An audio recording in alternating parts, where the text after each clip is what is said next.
takarar mawana.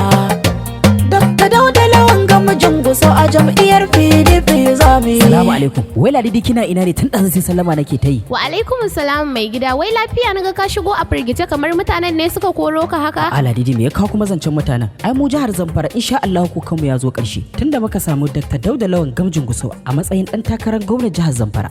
A'a mai gida, Dr. Dauda Lawan dare dai Gamjin Gusau wanda na sani wanda muka dade muna jira ya fito mana a ɗan takarar gwamna a jihar Zamfara. Kwarai kuwa. Yiri ai bana babu mai ce mana masu gudu su gudu dan mu muka ga abun gudu da idanunmu bana sai Gamjin Gusau.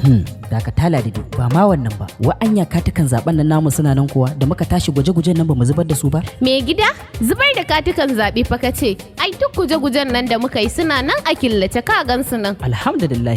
Muna kira ga ɗaukakin jama'ar jihar Zamfara da mu zaɓe Dr. Dauda Lawan Gamjin Gusau domin mutum ne jajirtacce, nagartacce, mai son al'umma kuma ga tausayin talakawa. Dr. Dauda Lawan dare ɗan takarar gwamnati a jam'iyyar PDP. Siya na gari mai da kuɗi gida. Zamfarawa ga zaɓin mu ɗan takarar mawana.